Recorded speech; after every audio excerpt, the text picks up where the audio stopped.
अध्यात्म विज्ञान कोई धर्म या संप्रदाय नहीं है, ये स्पिरिचुअल साइंस है जो कुदरत के कानून पर आधारित है।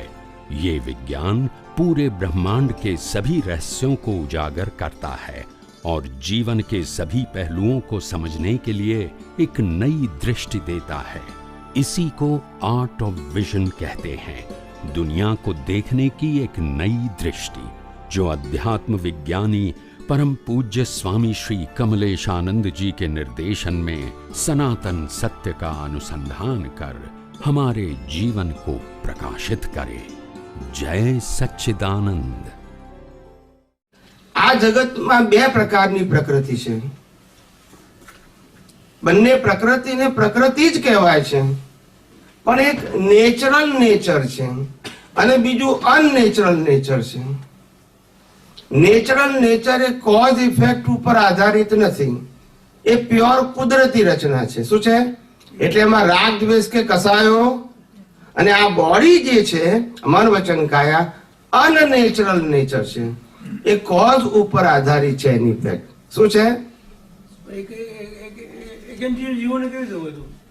એકેન્દ્રિયથી પંચેન્દ્રિય જીવોમાં કોઝ ના હોય, મનુષ્યમાં આયા પછી કોઝ હોય।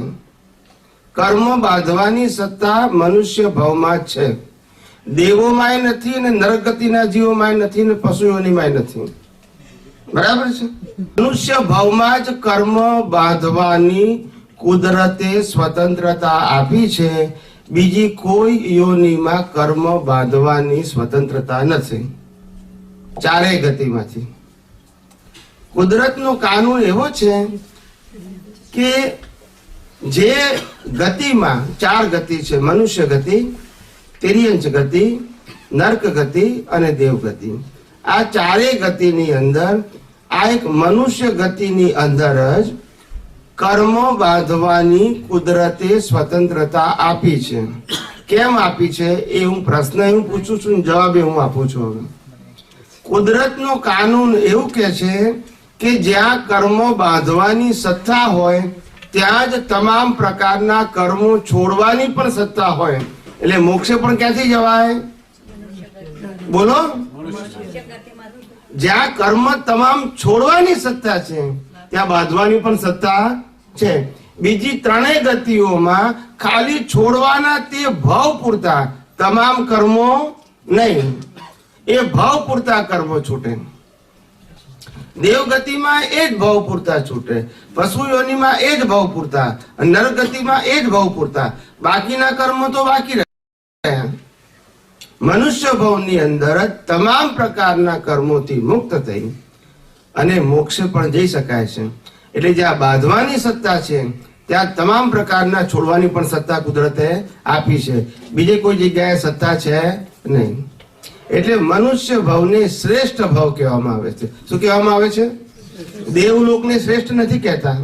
એટલા માટે ચાર્જિંગ નથી થતું કારણ કે વિચારના નથી, કારણ કે વિચારથી ચાર્જિંગ થાય છે।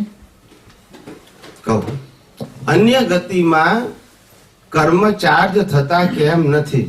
અન્ય ગતિમાં તો કે કુદરતે જે બોડી આપ્યું છે ને એ લોકોએ, એ કુદરતે કર્મ ભોગવવા પૂરતું જ આપ્યું છે। શેના માટે આપ્યું છે?